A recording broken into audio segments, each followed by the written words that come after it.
Thank you everybody for making the time on a Sunday to meet the candidates for New York State Assembly for the 130th District. Um, this is an opportunity for you to hear the candidates present their campaigns and to have some questions and answers done. Um, each candidate will be given about 45 minutes to present their campaigns and to take questions and answer them. Um, Initially, we'll have Joseph Lamanna, who's running for the assembly seat, and then later in the meeting we'll bring the other candidate in so you can meet him separately, and Joe will be on his own. We wanted to give the opportunity for the candidates to meet with the campaign with the committee separately, so they didn't have any distractions like that. Okay. Um, Couple housekeeping things. Please keep yourselves on mute unless you are actually speaking. If you do have a question, use the raise hand function, and I will put the queue up in there, and we will call people in order that they raise their hands. Aside from that, everything after this meeting is to build up to our February 14th meeting, at which point we will decide as a committee whether we are going to endorse any candidates for any of the positions for Congress or State Senate or State Assembly, and to conduct any other business that we need to at that time. All right. Are there any questions before we get moving on?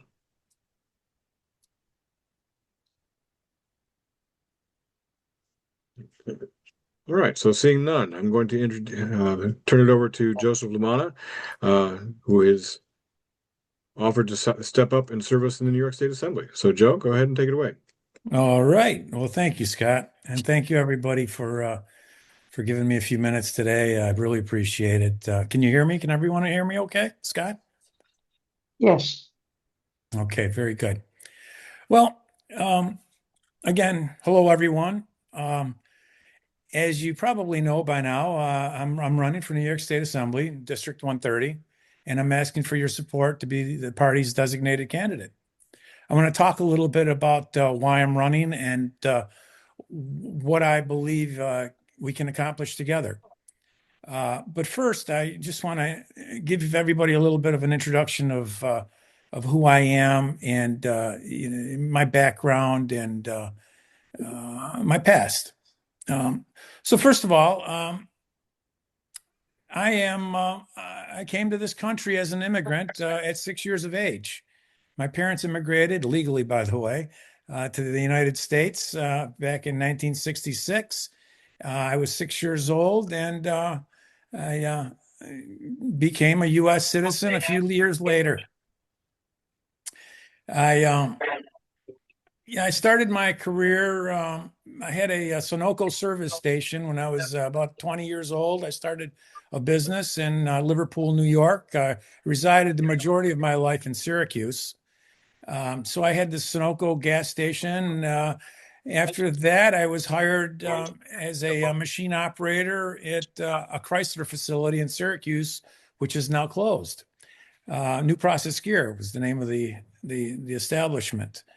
We had about 4,000 employees, and I worked my way up from a machine operator, and through the years of training and education and schooling, I became a strategic project manager, working my last 10 years of my career in Detroit, Michigan, and around the country to all of our facilities, and actually all around the world to the other Chrysler facilities that I was associated with. During that time frame, I was a union member in several unions, several UAW locals, I should say. And in my local, 2149, which was a engineering, office and clerical, and an administrative local, I had about 250 employees that I represented. I was a steward, the chief steward. I was a committeeman, steward for 2 terms, committeeman for 2 terms, and then I became president of the local for two terms. I went to national negotiations to negotiate labor agreements between Chrysler and the entirety of the United Auto Workers on the engineering side. And luckily, we came to great agreements.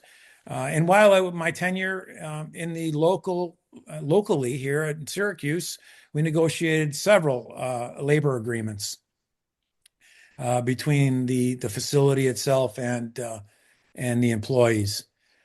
My education is that during my time of work, I was able to achieve an engineering degree. I was able to also get a political science degree, also a master's in business administration. During my time, my 35 years at Chrysler, New Process Gear and Chrysler Corporate, like I said, I had to negotiate quite a few labor agreements, and most were appropriate. Most worked out really well. Locally here, as you may know, we moved out to the Williamson area about 10 years ago. My wife Susie and I, and you may know that just last summer we ran a campaign for town supervisor. Let me just hit on that real quick. Town supervisor. Back in January of last year, received a phone call. Well, let me preface that with a little bit. I'm on 3 of the town boards. I'm on the planning board. I'm an alternate on the zoning board, and I am also the chairman of the assessment review board here in town. So last year, our supervisor resigned due to some health concerns, and so one of the committee members, council people, stepped in to his place. A few days after that was announced, I received a phone call from one of the council members and asked if I wanted to participate in caucusing with the committee, the town board, for the remainder of the year until elections happened in November. After giving some thought, I agreed that was appropriate, and I asked the question, well, why me? Why are you asking me to join? And at that point, it was stated that I had the experience with the different boards, and my participation with the town, and my education level and my work experience would make me a good position for that, a good candidate for that. Well, once that it was found out that I was a Democrat, the offer was rescinded a few days later. The town board is a full Republican board, and once they found that out, I was taken out of the running. So at that point, I decided, you know what, I am going to run for that open council position. And after getting the independent line and being endorsed by our Democratic Party here, I became a candidate. And then I was approached by some very well-known town Republicans, came to my house and asked me to run for the supervisor position. So that's how it led me to the running of that.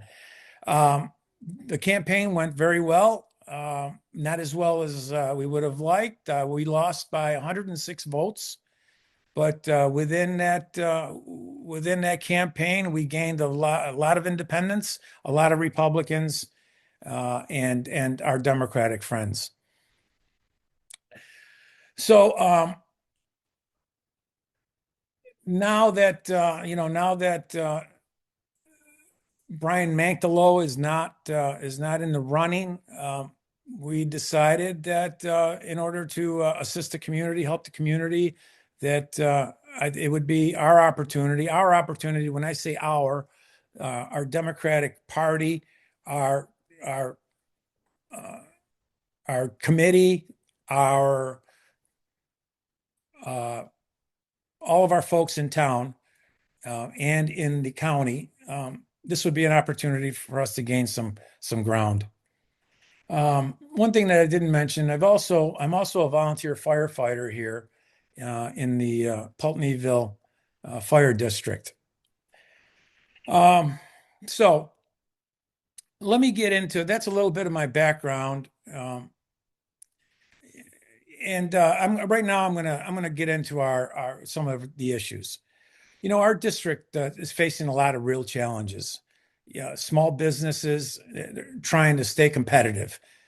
Farmers, we live in a farming community, and let's face it, are dealing with rising costs, unpredictable markets, and some pretty heavy regulations that don't always reflect the realities of agriculture in Wayne County.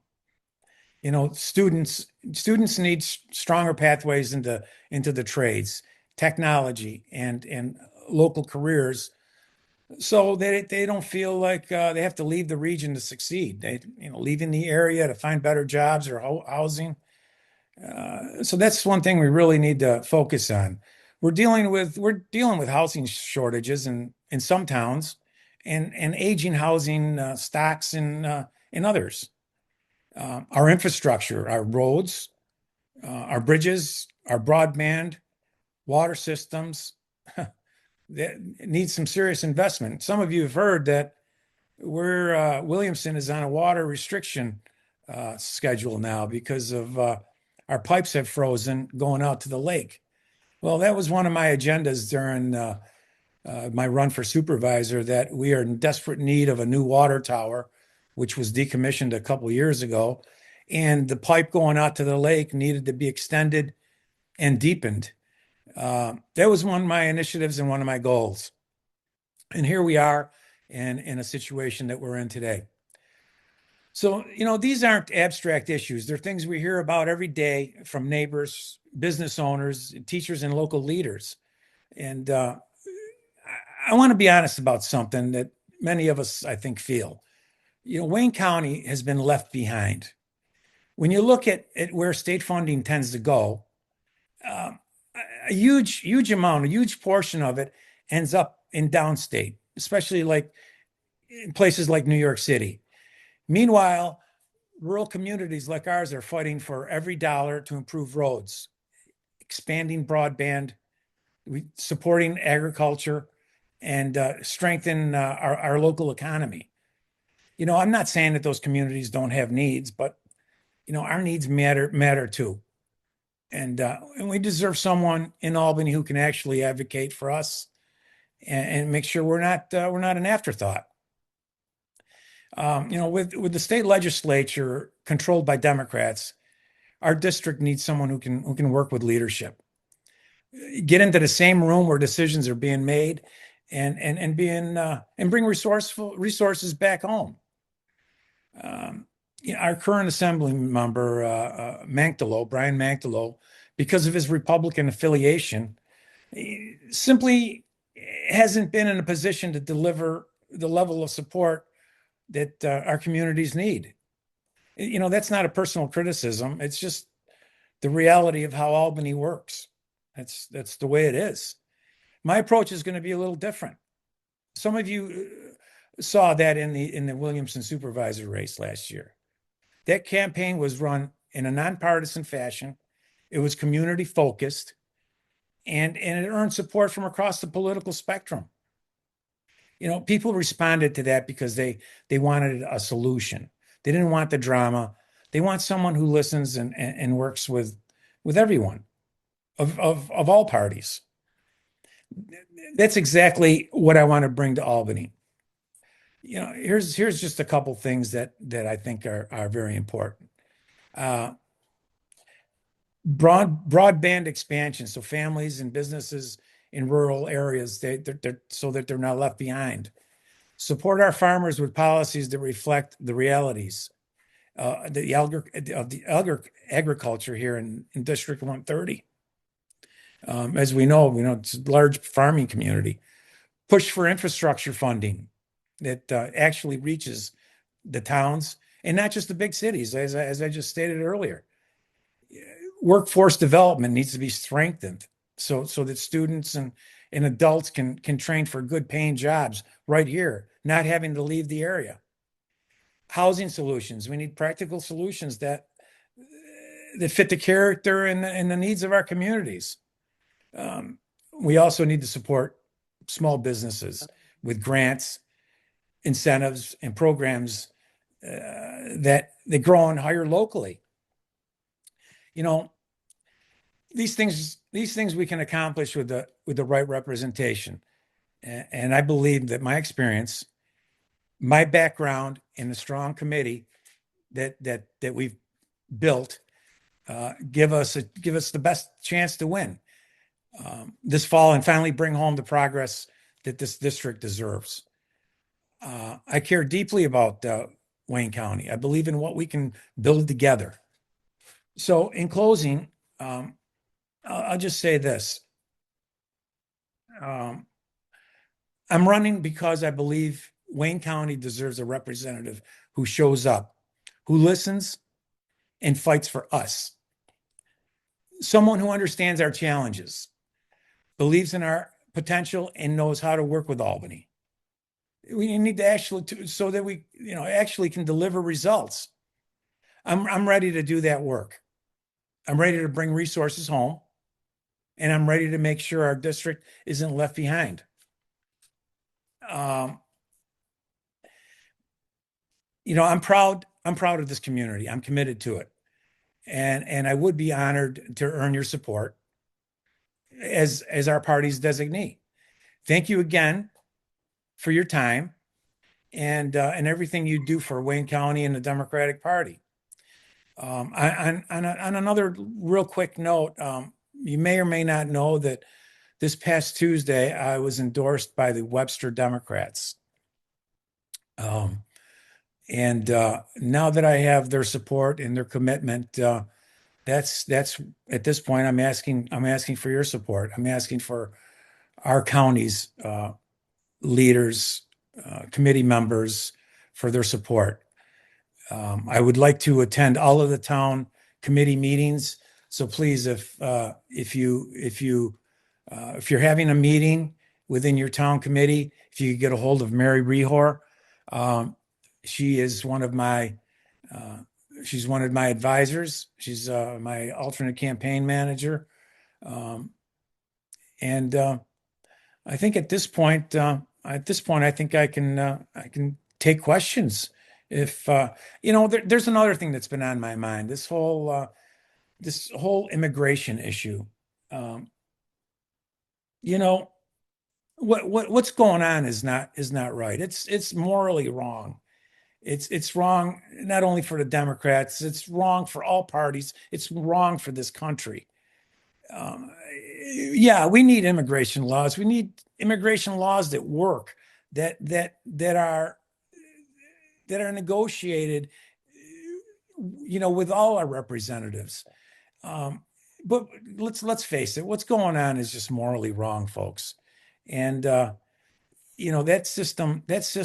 ICE system needs to be torn down and just started from scratch.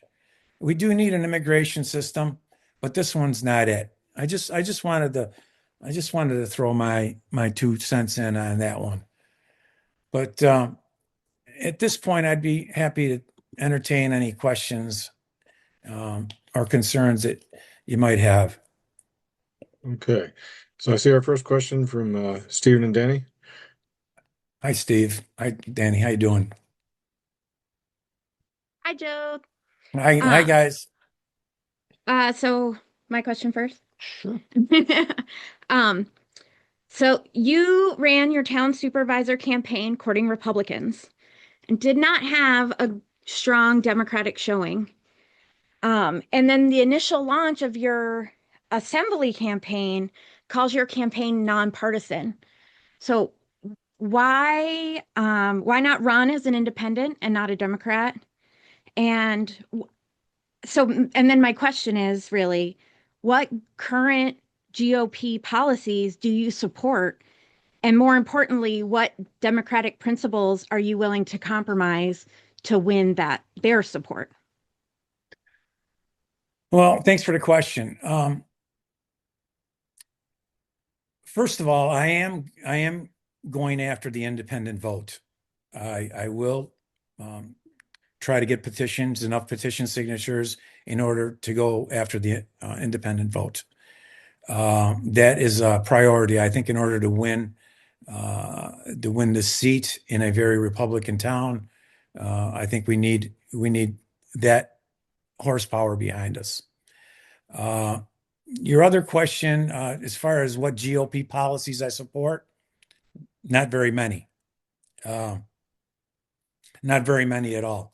My backbone, my stronghold is with the Democrats. That's where my heart resides. During my supervisor run, I was asked to turn into a Republican, and from a moral standpoint, I just can't do that. But I think in order for us as a group to win this seat, I think we absolutely need to court the Republicans. That's my vision. We need to court them. I did get quite a few Republican votes here in this community, in the Williamson community. I think one of the issues is the Democrats. I don't think we had as high of a turnout with the Democrats, and I believe that they became complacent in thinking that I had this thing won. And I think there was a lot of complacency there. Also, I didn't campaign as hard as I should have south of 104. Most of my votes were from within the Pulteneyville and East Williamson community. That's one of my regrets is the south of 104 voting populace. Yeah. Did I answer all your questions, Danielle? Thank you. So my big question, I kind of have two, but I'll just do one and then let other folks ask. So you were talking about farming regulations and how those were, in your view, too restrictive, and are hurting farmers here in Wayne County and throughout the region. What regulations specifically are you talking about? And then what would you do to kind of make up for some of the other issues? Are there any other issues around agriculture that you think are hurting farmers and things like that? Well, of course, weather conditions, as we know, with the global warming that the Republicans don't seem to care anything about. But water in our area is a very important issue for agriculture, and there's restrictions on that as far as high cost of water to the farming community. There's restrictions and regulations with the help that they get with the immigrants that come in to help the picking season. That some of those folks have higher goals to meet than a regular person living in an apartment or living in a home here that works in the area. They have to meet such high standards to get the immigrant population in here to help them with their picking, with their farming year round. So I think some of those need to be, and it's putting a big burden on these farmers, where some of these wages are even higher than our minimum wage. Now, I'm not saying our minimum wage, normal minimum wage for residents is high enough. I don't believe that it is, but they have to pay these folks, these migrants, even higher wages than our minimum wage. They have to board them. They have to bring them. The farmers have to bring them around the community, whether it be for church services, to send money home. So there's quite a few regulations that I think could be lessened to help the farming community out.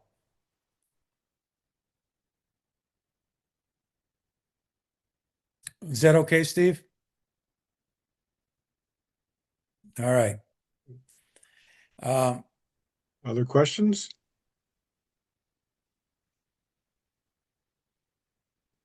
Come on, there's got to be other questions, folks.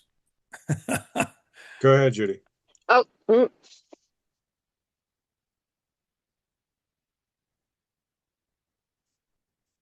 Judy, you're muted.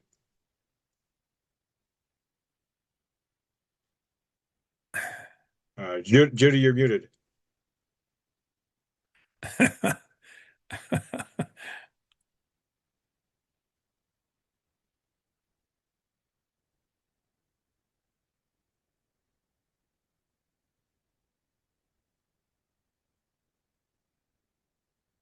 And now am I unmuted? There you go. Hi, It's Judy. just, it's a crapshoot just trying to find that button. And that wasn't even a button. It said unmute. I don't know. Hi, Judy. Anyway, since nobody else wants to ask a question, I was going to wait till later. Where'd he go? Is he there? I'm right here. I see everybody, but are you familiar with Finger Lakes Community Action, formerly known as Wayne County Action Program in Lyons? And Judy, quite honestly, I'm not. Okay, I'm just telling you, you need to Google it. You need to know this is something, going on in Wayne County that a lot of people where I live on the western side and on the northern side up by you don't know about it. It's a community action. You're familiar with the Community Action Agency in the Syracuse area, Peace? I do remember some of that. Yes, I Yeah. do. Well, find out. Yes, You can look up Wayne Cap or Finger Lakes Community Action Agency. They've switched. They have both names. One's a DBA.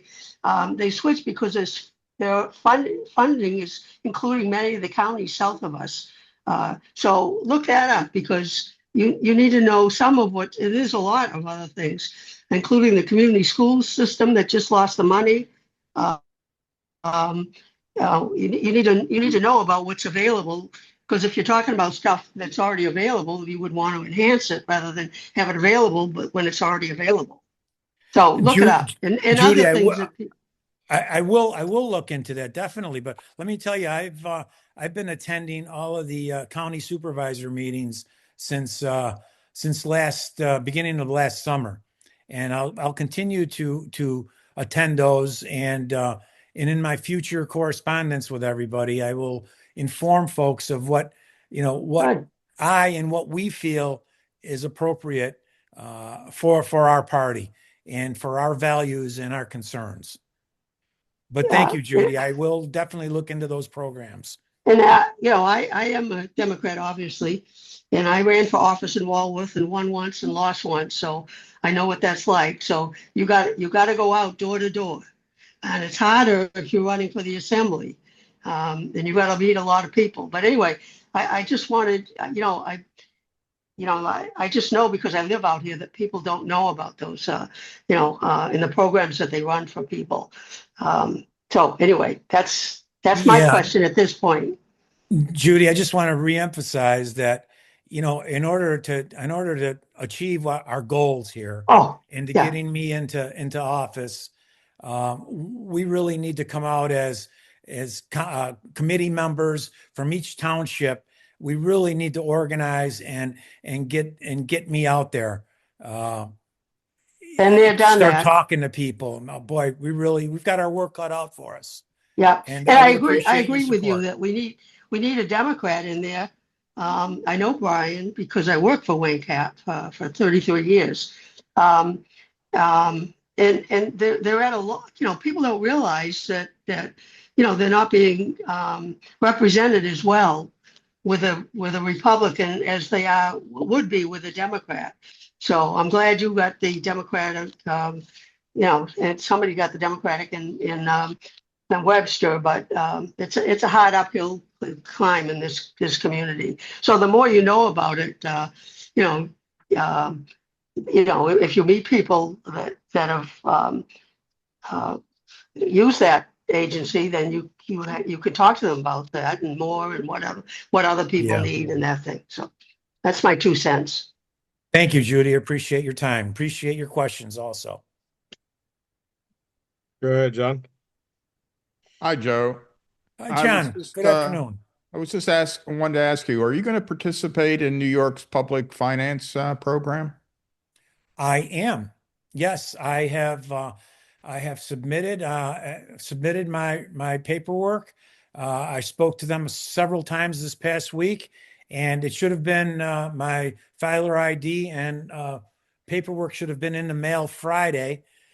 Did not receive it, so I'm looking at the first couple days of this year, this week, to solidify all of that. I'll be transferring. Once I get that, I'll be able to open a bank account and transfer whatever funds I have left from my previous run into that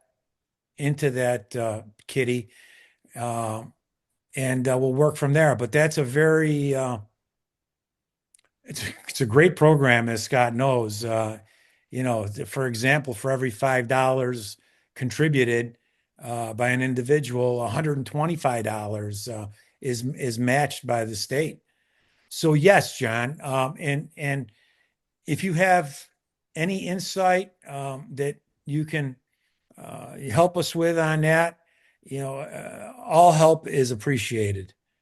Well, as you know, there's thresholds you have to meet, and you need to probably let everybody in the county know how we can contribute to you so you can work towards those thresholds. So, John, let me get Scott to chime in on this. I believe, Scott, that we need, in order to get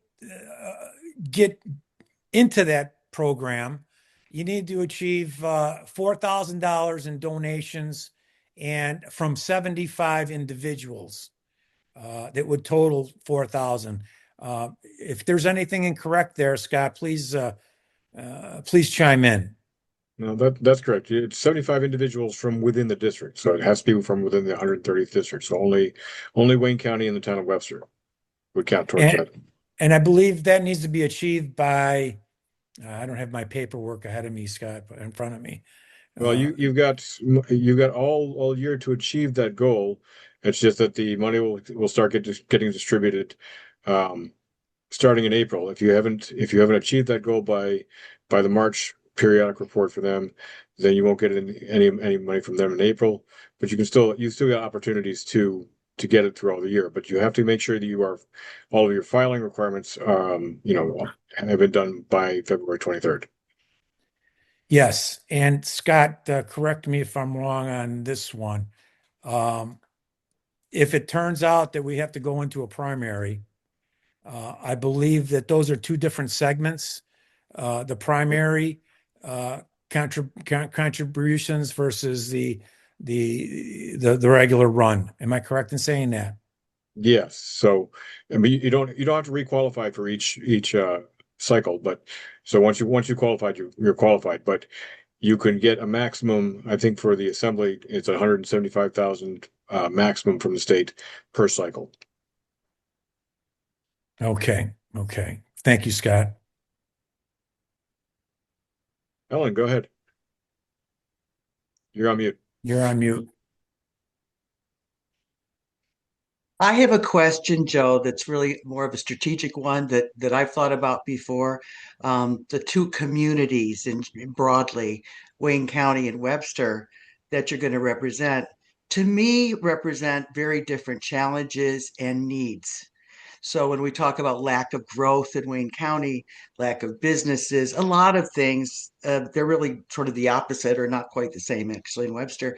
So what is the area of intersection for us as a greater community, an assembly district, that you will appeal to?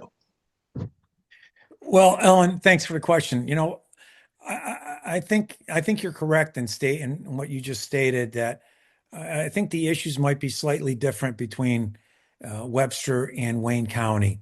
But as we see, there is growth coming east from the Rochester, from the Webster area. It's coming east, not only from housing and business and infrastructure, look on the other side of what's going to be coming from, oh, I'm sorry, from the west. I'm looking at from the west. Look what's coming from the east. Okay, we've got Micron in Syracuse, that $100 billion investment. If anyone thinks that Wayne County isn't going to be part of that, they're sorely mistaken. So I think we're being hit by both ends of the spectrum, and this community, Wayne County, is going to flourish, I believe.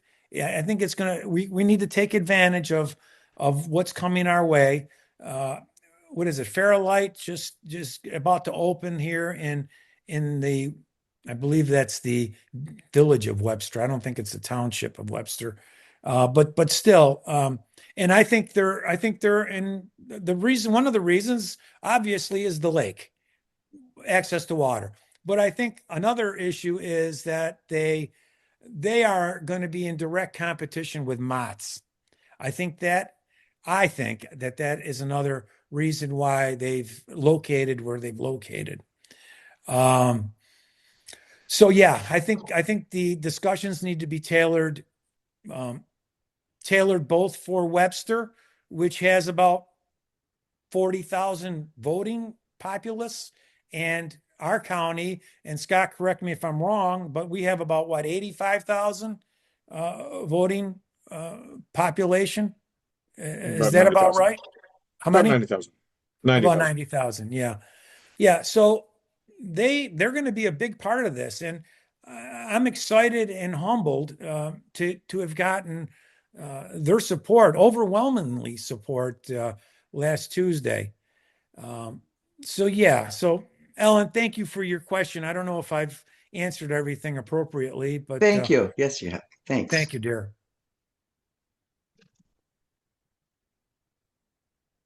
Raised my hand, but it's Vicky. Can I ask? Go ahead. Yep. Okay, I have a statement to make about the Webster Wayne County intersection, which I think is the Great Lakes Water Council.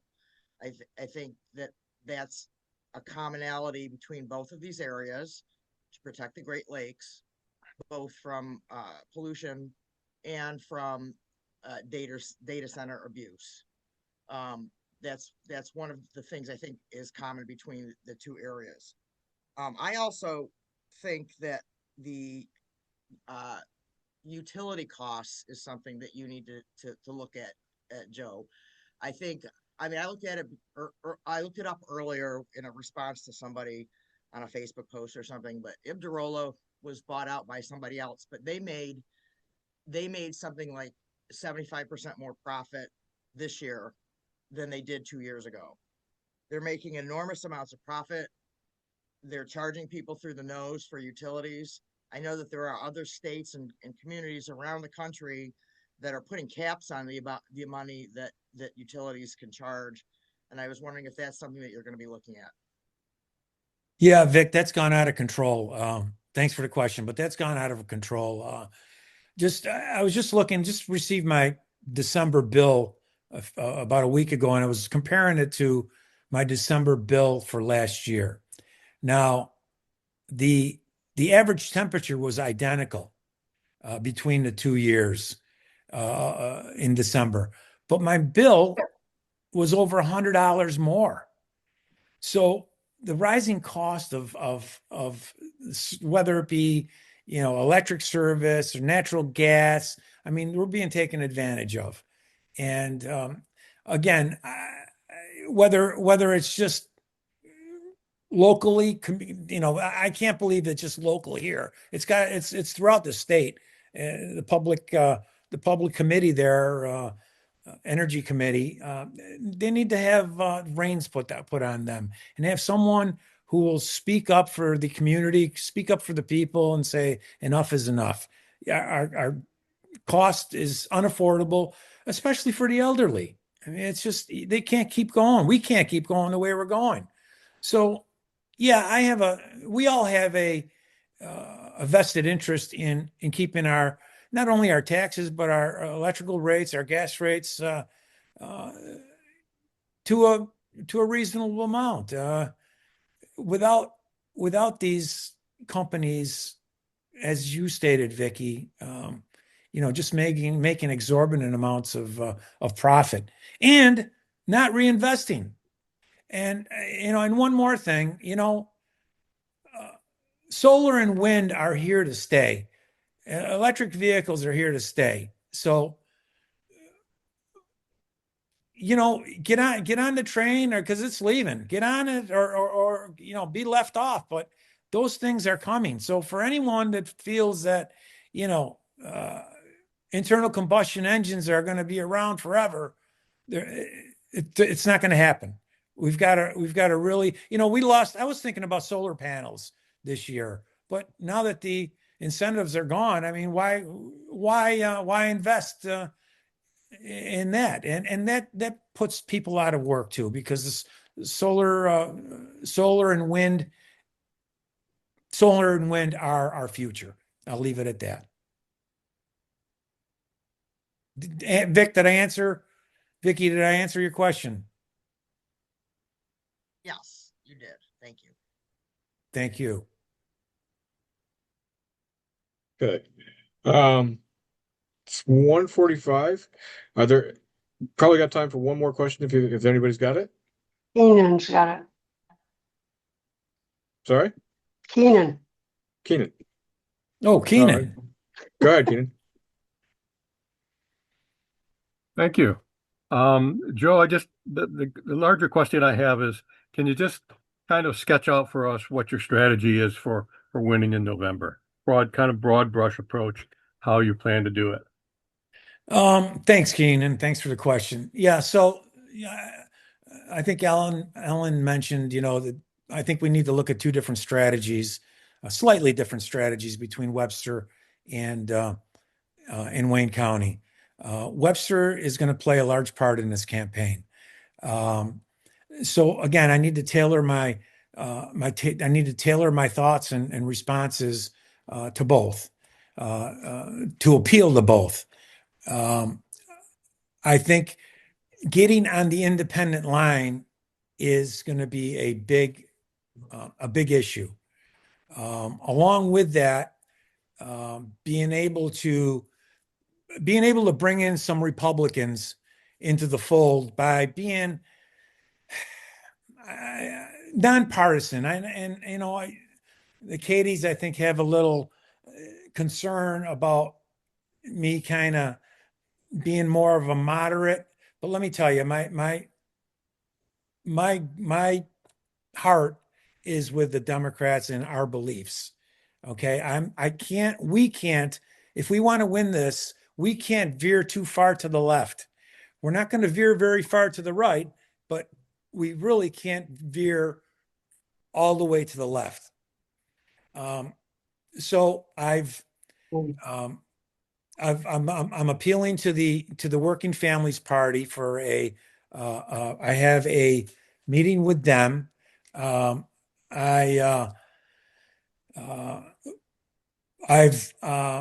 The Working Families Party, the Independent Line. I'll be speaking to the supervisor and council members of the Webster Committee, the Webster Town.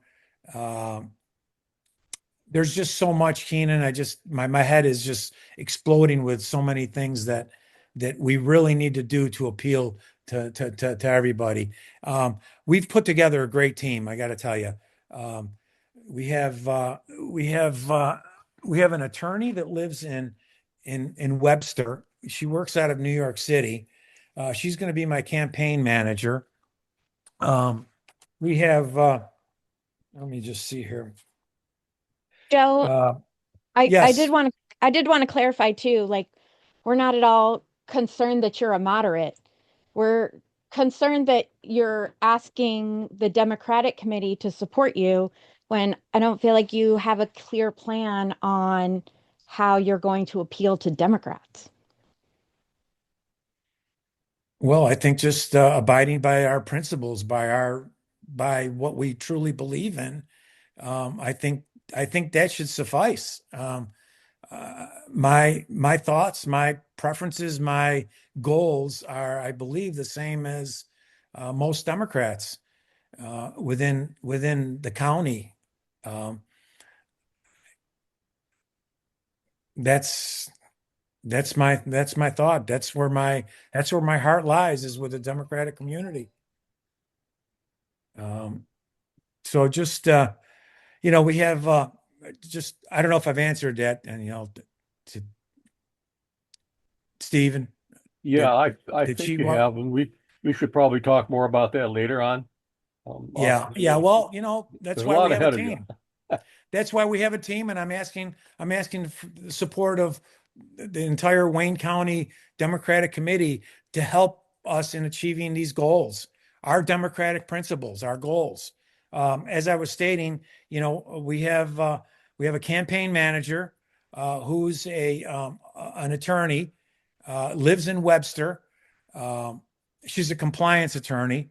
I have Mary Rehor is our other campaign manager, correspondent, or person. We have a chief advisor to me. We have a finance officer who was an accountant, retired accountant, uh, a field director, and we have an information officer, chief information officer, who actually resides in Washington, D.C., and has been involved in several campaigns there. That worked actually on the Obama campaigns. So we're getting this team together. We need to expand it, and with the committee, the county committee's help, I think we can achieve our goals. And yes, we really need to. We'll tailor our discussions as needed.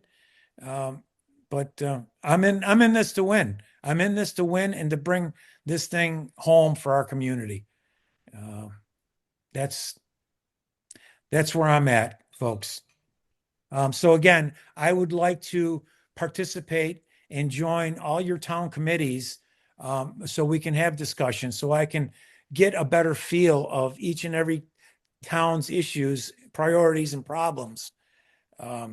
So that's what I'm asking of our Wayne County committee members to help us on, not to help me. Listen, I don't need this job. We're doing very well. I have a great retirement. I don't need this job, but this country has given so much to me as an immigrant, a 6-year-old immigrant. This country has provided me and my family with so much that it's time for me to give back. And that's what I've been doing within the community. That's my spiel, folks. All right. All right. Well, thank you, Joe. Going to have you go ahead and exit the meeting now, and we'll bring in James Schuler. All right. All right. But again, Very good. thank you. And if Thank anybody you. wants to contact Joe, Joe, do you want me to put your email in the chat? Or does Oh, everybody have it? that would be wonderful. But also please visit my Facebook page and also my webpage at electlamanna.com. So please check those out, and there'll be all kind of correspondence in the near future coming up. So thank you, everybody. Thank you for your time and your hopefully your support. Thank you again. All right. Thanks, Joe. Bye-bye. Okay. So we're going to go ahead and bring in James Schuler, who was the other person who was running for New York State Assembly. There has been a development that just came to my attention last night, but I'd like James to go ahead and Sorry to explain it to you all here. interrupt, Scott. No offense, Joe, but doesn't Joe really need to exit? Yeah, I think he has. I as don't a see him anymore. courtesy to. He's still on my screen. Now, As a courtesy to James, that's all. yep.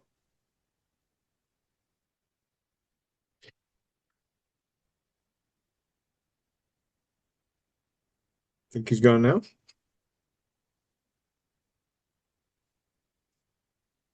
All righty. You ready? All right, James, go ahead and take it.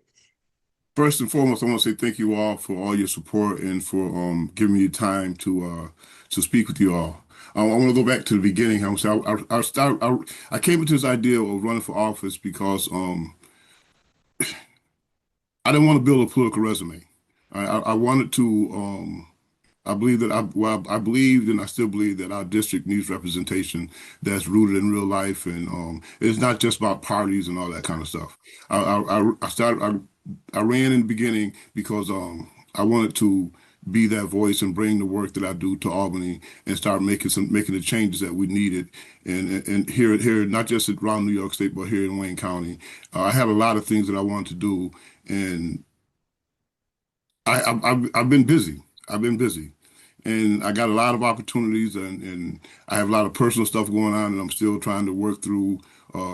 And this is a hard thing for me to say to you all because I care so much about the direction of our community and the direction of our people, and what's happening out here. But unfortunately for me, and I feel that it's best for me at this point right now because I can't be a one-sided politician. All right, I can't be a one-sided politician. I want to represent all of our district, regardless of what side of the aisle you fall on. And the way politics is going today is one of those situations where I feel that this ain't for me. This is not for me. I don't appreciate the way it's going. I don't like the direction it's going in. I thought once upon a time I believe that we're all working in the same direction for the same goal, but I feel like I'm amongst and this isn't anything I want to say to anybody, but this is just how I feel about the process right now. It's became about opportunists. It's became about opportunists, and I'm about helping the people. So with that being said, I'm going to humbly. I had a whole lot more I wanted to say, but I'm just going to get to the point, and I'm going to withdraw. All right. At this point, I'm withdrawing. I will let. I would hope. I would hope that whoever that you guys decide to choose, it's not a person who's just coming in because they feel that this is the prime time. I hope it's not you doing it because a person saying, "Hey, I think I can please the other side." I hope it's somebody who sticks around and stays on this side of the aisle with you all and does work. But I can't I respect you all too much to say, "Hey, I'm going to do this," and not my heart not be in it. And plus, I got a lot of personal stuff going on. I got family stuff going on outside I got to deal with also. So with that, I'm going to say I'll take a few questions or comments if anybody got one. But that's the gist of what I have to say to you all is that I have to withdraw because I just don't see the energy like I once had on my own end, and that's that. All right. Does anybody have any questions for James? Any comments? Go ahead, Judy. Patty Paprocki. Oh, go ahead. Hi. Hi, James. Hi. I just want to say you do good work every day. Yes. With our youth. So you keep doing that. Thank you. And I hope your family situations get to a better place. But I hope it does too, and I believe it will. Was that Judy? Yes, James. This is a terrible time in our country with the parties so split. The only way we've ever got ahead is when the parties argued their points and came to a conclusion in the middle with, it's a two-party system. It is what it is. And this is a terrible time. And I agree with you on that. I'm disappointed. I was excited about having you. And I've worked at Wayne Cap for, 33 years, starting in 77. I come from New Hampshire where there hardly are any, when I grew up, hardly any black folks. And I came to Wayne County and worked in Head Start. And so I met many, and I was proud of the two of you running. It's been a long time to have some of the Black folks in our community running. I was really excited. I'm sorry that you're leaving, but I think you have to make your own personal choices, and I respect that. But I'm glad you ran, and the visibility is good. It's very hard in this county. You have to get some of the other party. I'm in the Walworth committee that's reformed, and we're led by some young people that are very much to the left in the party. And I think that's the way it's going. I mean, young people are going to save this. So, we can't blame them. They're looking at us and saying, you guys are stupid. Well, let's get this straight. So, and I keep kind of doing the middle thing because you're in Wayne County and you got to kind of sort of. I'm sorry to have you leave, but I think we have to make our own decisions, and I see that you've made yours. So that's about what I had to say. I appreciate your words. I really do. This is not easy because this is something I truly believe that I could do, but I just don't think we're all on the same page any longer. Yeah, it's a difficult time. Difficult time. Yeah. One last comment or question, Mary? Yes. James, you have contributed so much to this committee. And I really hope you stick with us because we need your perspective. You have much to contribute, and oftentimes in a perspective that some of the rest of us don't see. And I think that's a unique contribution that you make to our committee. So please hang in there with us. I'm gonna try, but it's politics is ugly today. Politics is ugly today, and it brings out colors that I don't like. This is true. And this is very true. And I think you can help us keep a balance. So I appreciate all you've done with us. Thank you. What I'd like to do at this point, I'd like to go ahead and have James. James, thank you for your time. And, for me personally, thank you for stepping up to run in the first place, and really do want you still with the committee and helping us out as much as you can. But thank you. Okay, thank you all.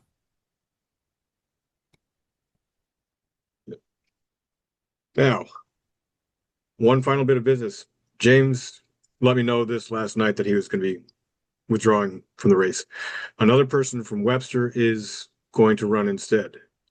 Butch Fitzsimmons, who used to be part of Wayne County a while ago and moved to Webster. He's part of the Webster committee now. And he also contacted me last night and said, I would like to run for assembly as well. Since we had the time right now, already planned to have questions answered with James. I offered it to him to come into the meeting and introduce his campaign and take some questions and answers for us.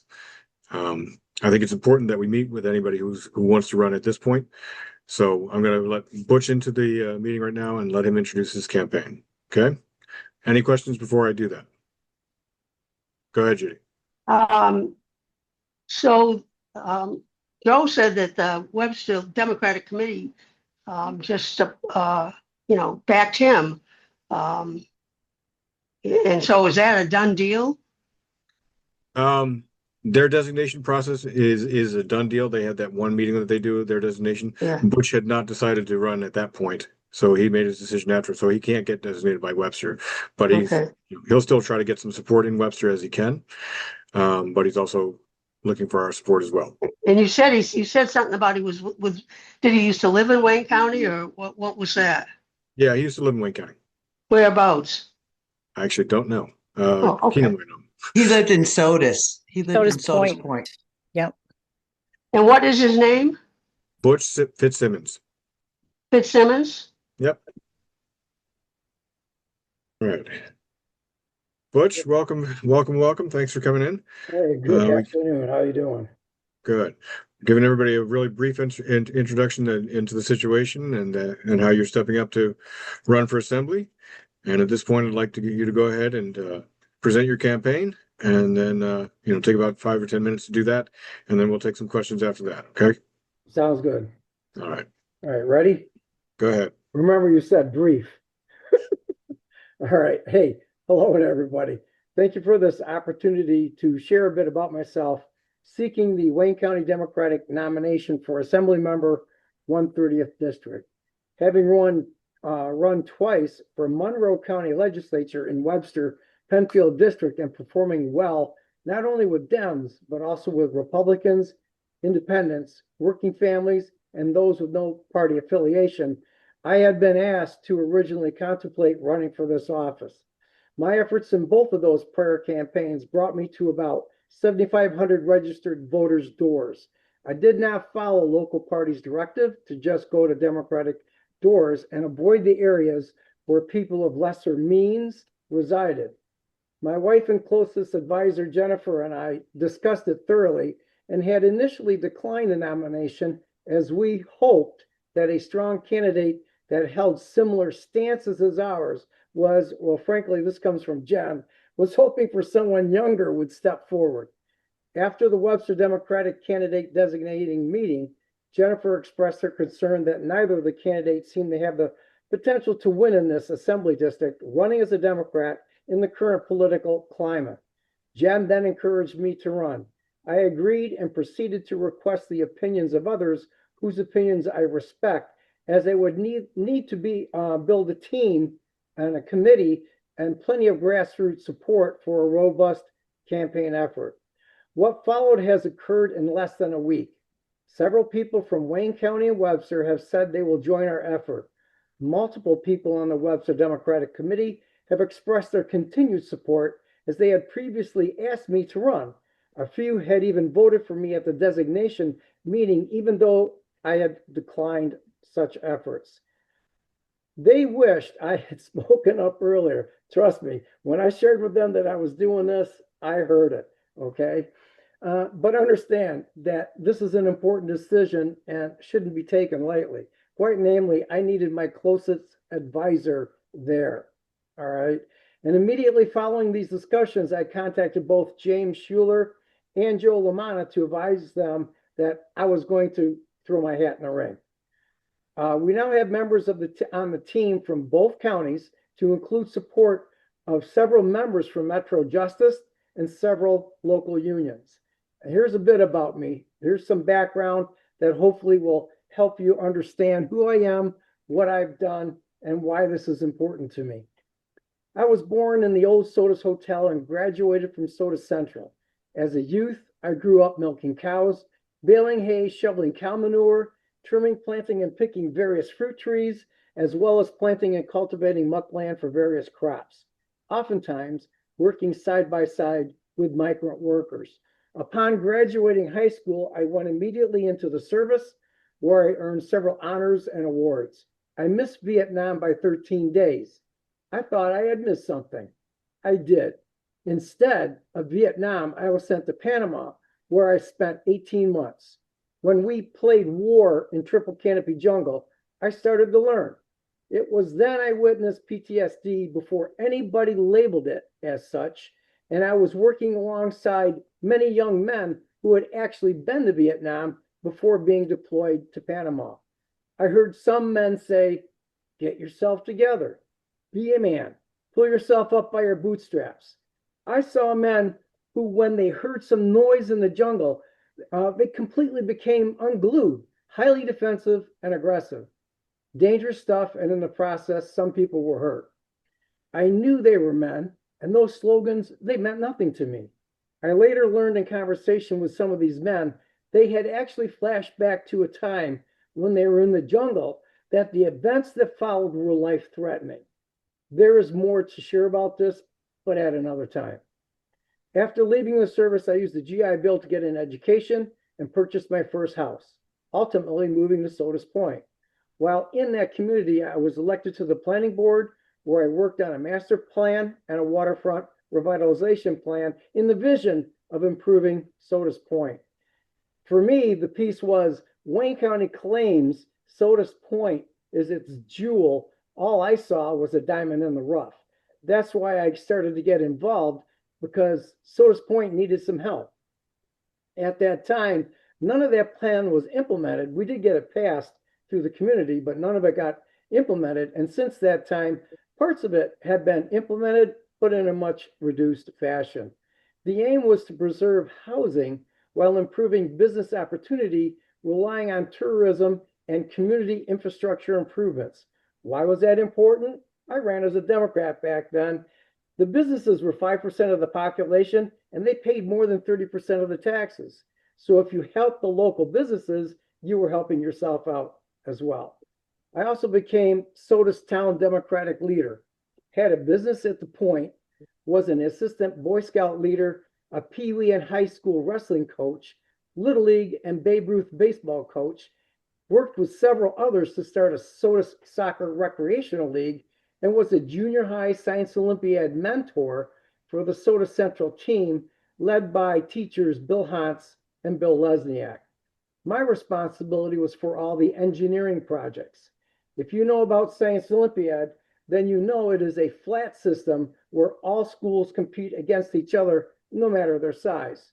Soda Central lacked resources, and they were one of the smallest schools to compete. Despite that, the 2 times in several years, that team went to New Paltz to compete in the statewide competition. Now, in order to do that, they needed to compete against much better funded schools in Monroe County. Wayne County schools have to compete in Monroe County. I use that to instill in the students that no matter who you are and where you come from, that if you do not give up, anything's possible. You may not necessarily win, but most certainly you will come closer to what you wanted to do instead of doing nothing, sitting at home and wondering. As the town of Democratic leader, I was fortunate enough to have worked with and organized a group of Democrats to run for office. We were told by the Sodastown historian who attended our caucus that this was the first time a Democrat ran for office in 165 years. That was more than 20 years ago. No, we did not win, but that could have been the beginning of the icebreaker for what ultimately happened after that. I graduated Monroe Community College with an AAS degree in electrical technology. Shortly after, I gained employment at Eastman Kodak. While there, I enrolled at RIT for bachelor's in 2 studies, computer hardware and software engineering, during which Eastman Kodak made me an offer inside research and design for clinical products. I made the decision to accept that offer as it would put me in the forefront of technology being created, where at the classes at RIT at that time were aspects of things I read about and already implemented.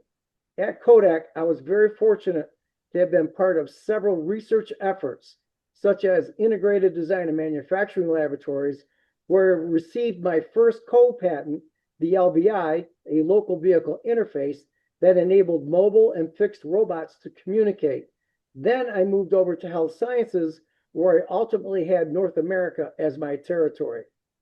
I left Eastman Kodak when I was asked to provide support for training people in Mexico on how to build and make the 2180 laser diagnostic imagery printer. All I saw were several hundred people losing their jobs to free trade and trickle-down economics. Basically, I had 2 choices, so I chose to leave Eastman Kodak. And for a while, I drove school bus and worked at the Soda Central School District as an AV technician. I used all of these experiences to launch our business in 2005, Seamless Communications Group.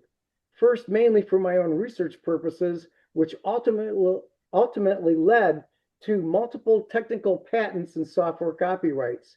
2 of these patents were awarded to me and were actually compliant with a new acronym, IoT, which stands for the Internet of Things. Recently, I have been studying the issues of food production and public energy. For food production, I have been engaged in efforts for both year-round and regenerative agriculture and the growing move towards community solar and public energy. I've also been a decades-long proponent and activist for universal health care.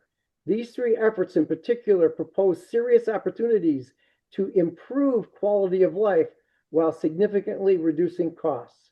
I have also been a member of several Democratic and progressive organizations promoting the issues mentioned as well as others. When I ran for Monroe County Legislature in 2011 and 2019, I received a significant number of votes from Republicans in each of those races, coming within 740 votes in a heavy Republican district. I had more than 2,000 votes differential between Democrats and Republicans at that time. And if you're aware of this, this was the odd year elections. Democrats always turn out in lower numbers in those things. I attribute this to the fact that I sought out all voters' input, including Republicans, during my door-to-door efforts. Some of them said, I may not agree with you on everything, but I respect you listening to me, so you got my vote. That's a quote.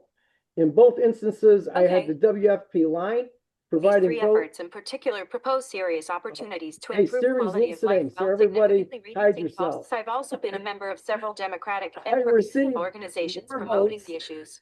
Mansions, as well as others, will I'm going to agree have to with the shoot county Siri. Sorry, legislature did I in say that? 2011 and 2019. Check it out. There she goes. I received more votes on that line than were registered WFP members, which includes the importance of that party line. Now, understand, I received more votes on the the Working Families Party line than there were registered Working Family Parties people. And if you took a look at the demographics of who voted at that point in time, I can prove that I pulled a significant portion of Republicans, independents, and nopes onto the Working Families Party line.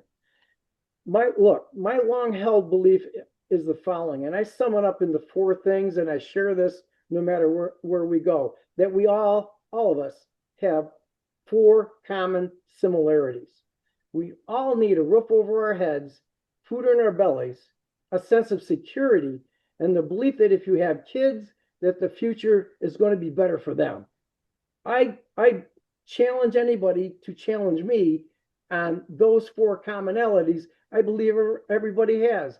I also share the following, especially when the subject about marginalized and those people in our society, to include immigrants, whether documented or undocumented.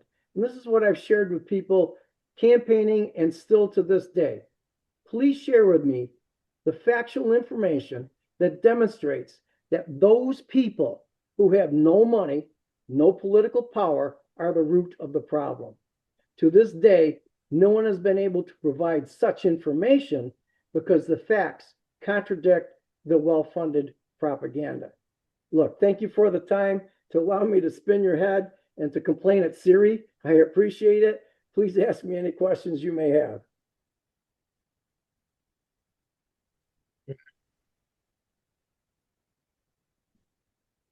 Geez, I hope my microphone wasn't muted, was it? Nope, you're good. All right.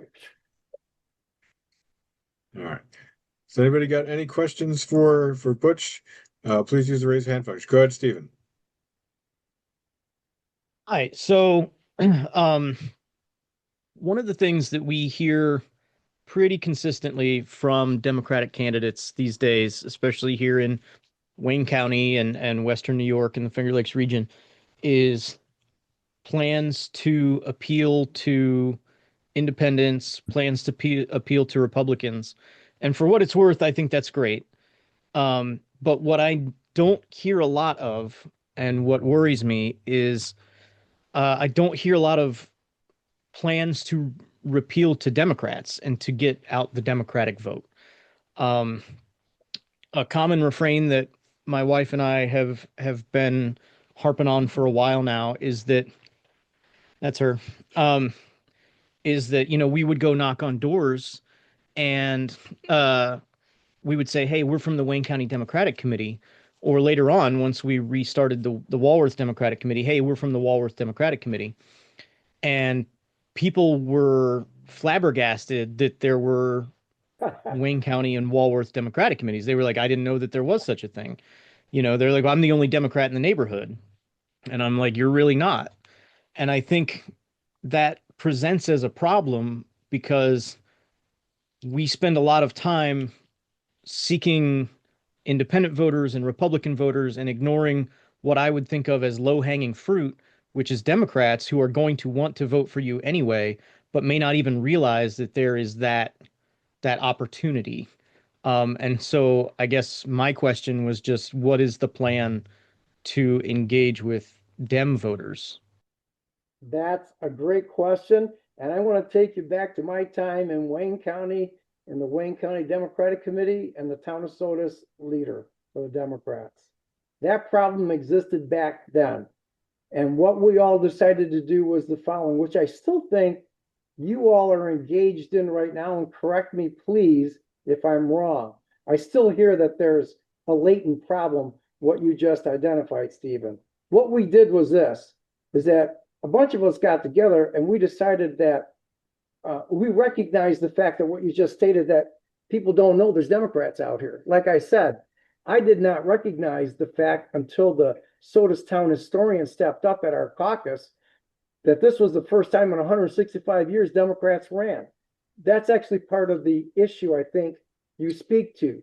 What we had decided to do prior to that was to get engaged at the county level, namely the Wayne County Fair in Palmyra, get a booth and sit there. Now I'm telling you, in the very beginning of this, it was not easy. Because Stephanie, I see you laughing. Sorry, I can see you. It was not easy in the very beginning. I will not say that people would spit at you, but I would contemplate that people came close to doing that. All right. And the conversations were rather enlightening. All right.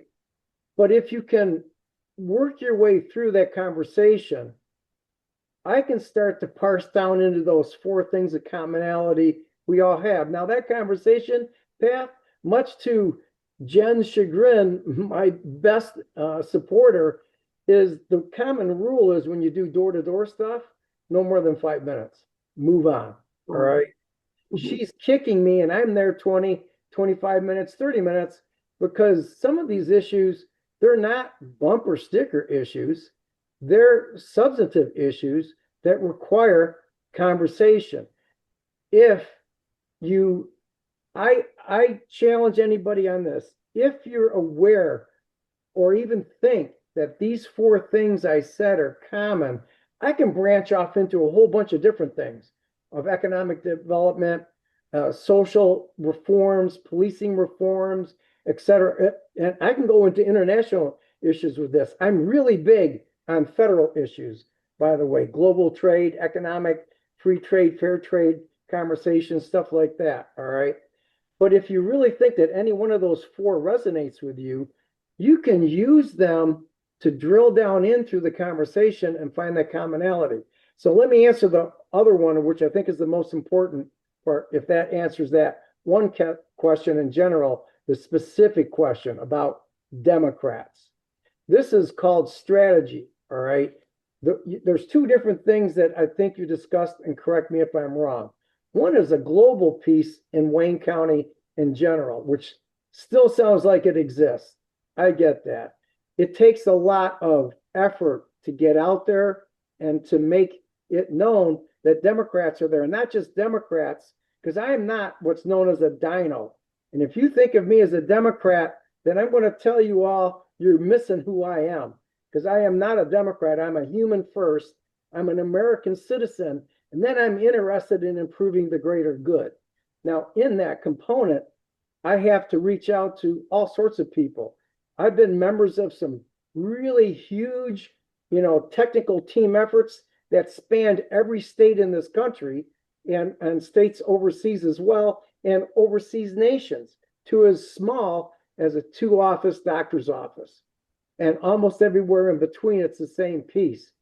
But in order to actually fulfill, I think, the majority of what you pointed out, it's going to take consistent getting out there and communicating. For me, I want to say when, not if, when I get this designation, and I've already worked my way through the Webster Democratic Committee, they're all good with me there. When I get the designation and actually start running, it comes down to strategy. I'm going to highlight, I don't know if you all heard about this kind of methodology to look at registered voters. I separate voters into the categories of how they vote. If a Democrat votes once every year for 4 years in a row, we call that a 4x4. That person is there on our side, and we need to acknowledge them for their continued support of the Democratic Party. Then we look for what's called our 2x4s or 3x4s. These are people that vote every other year, and they have a greater tendency to vote on even years. All right. Those are the people that, like, I'm normally running in off-year elections. I've also, Jen and I have been out of New York State supporting other presidential candidates and other gubernatorial candidates and other congressional candidates in other states. On the web for ignition and actually start running it comes. I thought I turned Siri off. Sorry about that.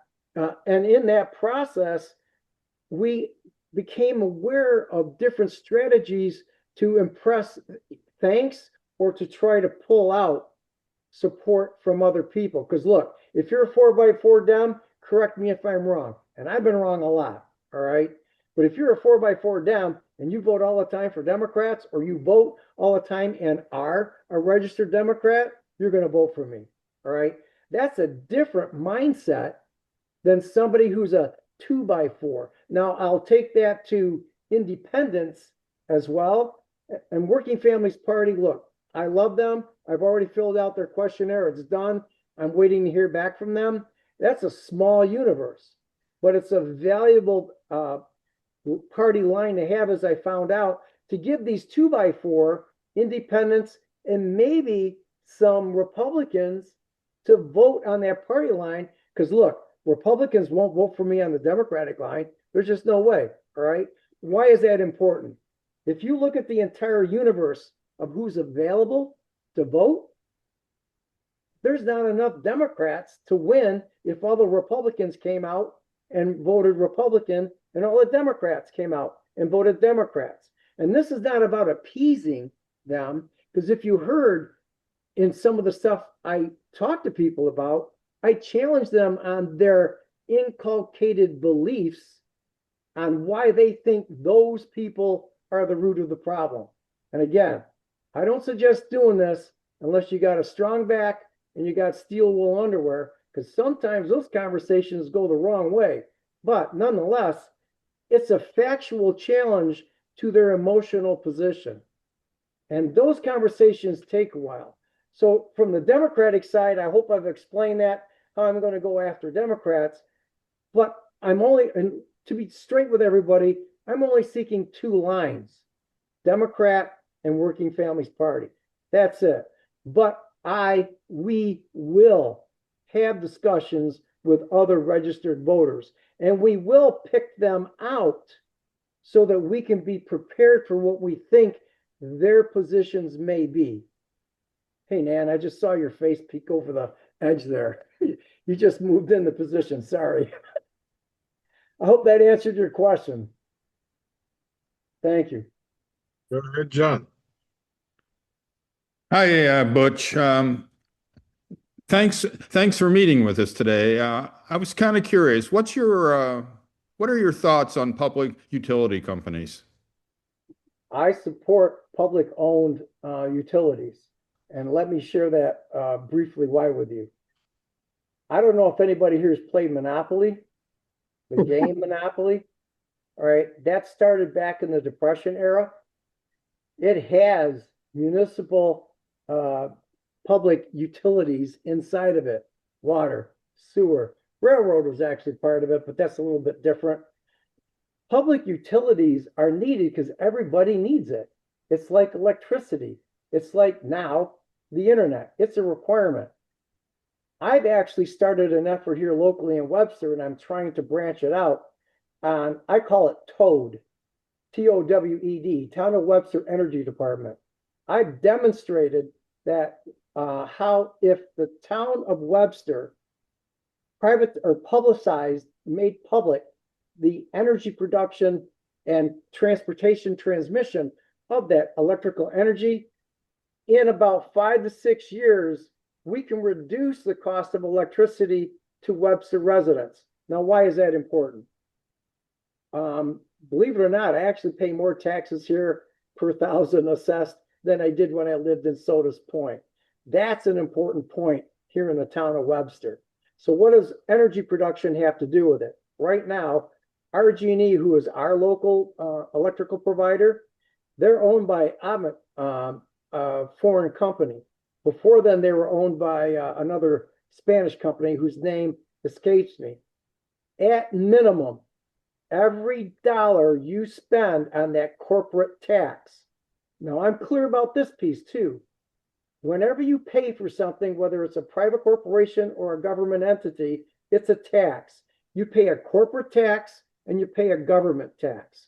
When you stack up what the corporate tax pays for, namely that product, in this case, we're talking electricity. It could be computer, could be car, could be whatever, okay? When you look at what they pay for, they only pay for the making of that thing, whatever that thing is, or the delivery of that thing, whatever that thing is. And they always try to make sure they pay their employees less. That's the typical scenario that corporations live under with their corporate tax that they charge you for their products and services. Under the government tax, we pay for schools, roads, fire departments, water, sewer, the utilities that you were talking about. In a lot of cases, electricity, REA. If anybody knows what REA is, REA was the Rural Electrification Act that was used to get electricity out into the Midwest and beyond, because the electric companies at the time, Westinghouse and General Electric, refused to go there because there was no money in it for them. So they needed to be subsidized to do that. By the way, the REA has been modified to allow for the growth of the internet in similar communities so they could have improved broadband. All of this identifies the value of public utilities. Otherwise, these people who are consumed with some form of greed, hatred, bigotry, and bias would not be seeking to control those public utilities, because for them, what they see is reaching into your back pocket and harvesting as much money out of your pocket as they can and deliver to you as little as they can. The reason for that is profit. So that's where that minimum of 30 cents out of every dollar that we pay to RG&E leaves Monroe County. It doesn't even get recycled. We can't even recycle that money into the town of Webster because that money just immediately leaves. So with public-owned utilities, like in this case, energy, like whether it's wind, solar, geothermal, biomass, or wave, however you want to create that energy, all right? If it was publicly owned, you'd be paying to your local government. That money then goes to the people working there, local people. That money then goes to the people who are working in those departments, local people. We start recycling that dollar around more than once. That improves local societies because it keeps the money local versus losing it. Does that answer your question, John? Yes, thanks a lot. Thanks a You're lot, welcome. Butch.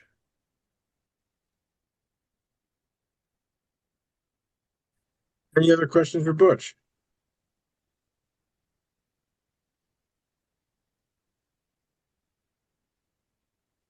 Did I put everybody to sleep? Sorry. I do have a way of pontificating. All right. All right. Well, I don't have any other, I don't see any other questions. Let me just put this one out to you, Butch. As John asked one of our earlier candidates, are you planning on taking part of the public campaign financing program? Yes. Okay. Have you got all your paperwork in there? That's in right now, along with the Working Families Party as well. Okay. And I've had to pledge that in there as well. Yeah. Okay. Yeah, I'm not going to take any PAC money, even if it's a Democratic political PAC. They wouldn't give it to me anyway, but. Okay. All right. Any other questions at all? Hi, sorry, I can't figure out how to do the raise hand symbol. Um, Not so much a question, but a thank you. More a thank you for not saying that you will cater to Republicans or you will cater to whoever and just say whatever they want to hear. It's really nice to hear that. Thank you. Oh, thank you. I appreciate that. Sometimes that's not an easy thing to say, too. Exactly. That's why I got to give Gay Chapman, I don't know how many know Gay Chapman, but I got to give her some credit because she was brave enough to start the Wayne County Fair effort out there. And Yeah. she's told me in all fairness more than once that if she was sitting next to me, she would have kicked me in the leg because of the things I said. So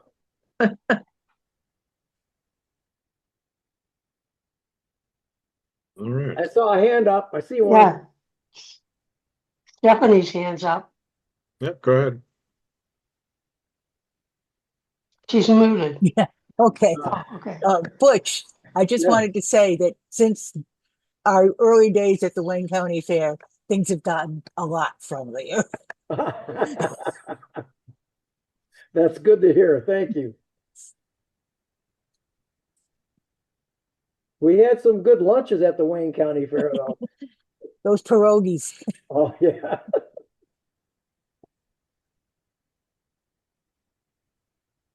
All right. Well, I don't see any other hands going up. I'll get one more chance to give you raise your hand and ask a question.